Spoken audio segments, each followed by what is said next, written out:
Herkese merhaba, Zevk Sanat kanalına hoş geldiniz. Ben Gökçe Sayılı. Bu videoda sizlerle ıslak keçe tekniği ile terlik yapımını paylaşacağım. Daha önceki videomda yine aynı teknikle şapka yapımını paylaşmıştım. İzlemeyenler için sağ üst köşeye linkini bırakıyorum. Daha önceden çıkarmış olduğum kalıbın üzerine ham yünümüzü yerleştirmeye başlıyorum. Doğru kalıbı çıkarabilmek için sürekli giydiğiniz bir terlik veya ayakkabının taban kısmını 2 milim taşırarak kalın bir poşet üzerine çizip bunu kalıp olarak kullanabilirsiniz.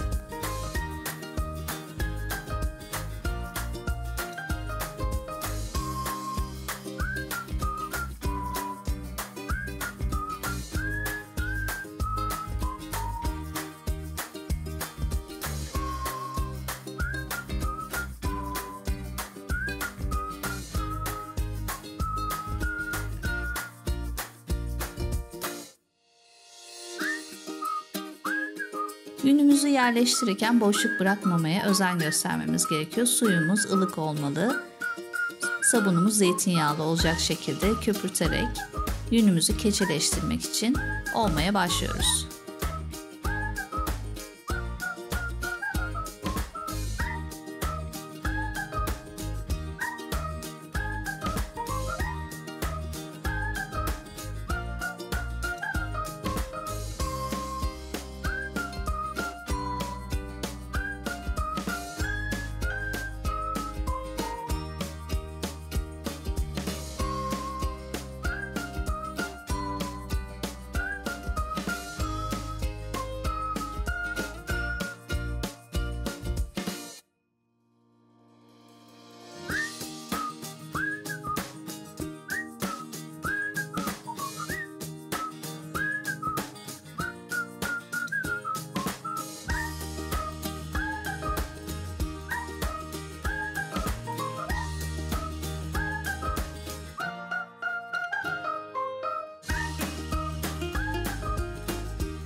Kalıbımızı keçenin içinden çıkartırken dikkatli kesmeye özen gösterelim. Kalıbımızı yırtmayalım.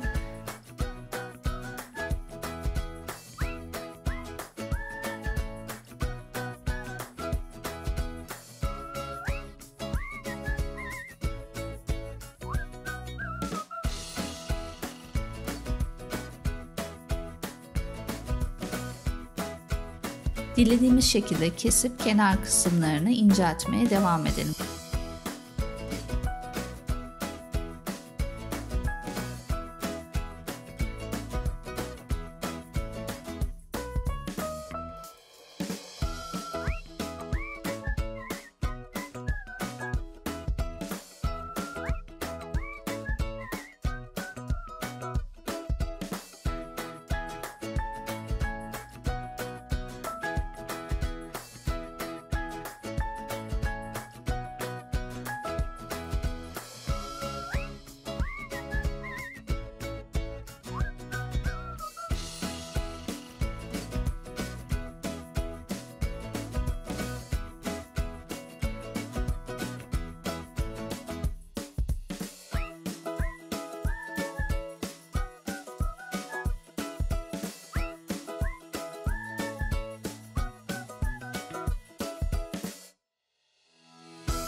Eğer elinizde ayakkabı kalıbı varsa ıslak haldeyken kalıbı içine koyup bir süre bu şekilde bekletelim. Üzerine şekillendirmeye devam edelim.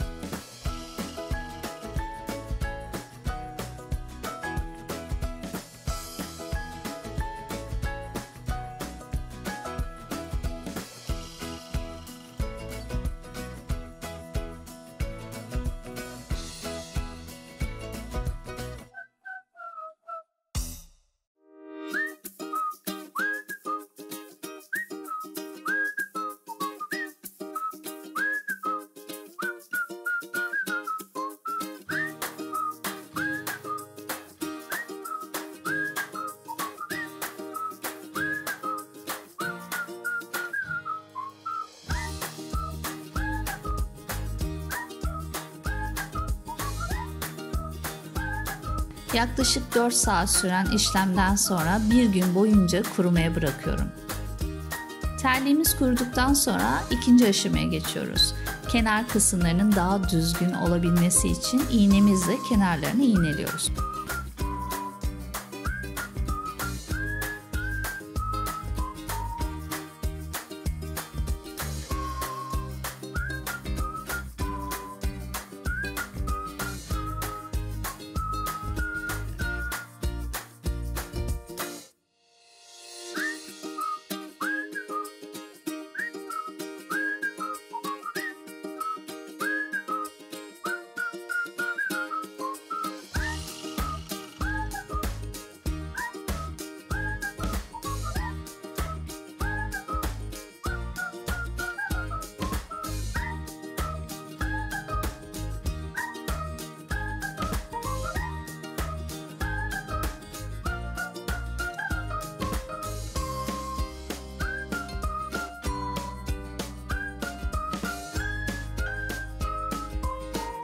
Terliğimizi daha uzun ömürlü kullanabilmek adına taban kısmına keçe tabanlık dikiyorum. Keçe ünü çok sağlıklıdır. Kışın sıcak tutar, yazın ise serin tutar. Hiçbir alerji, reaksiyon göstermez.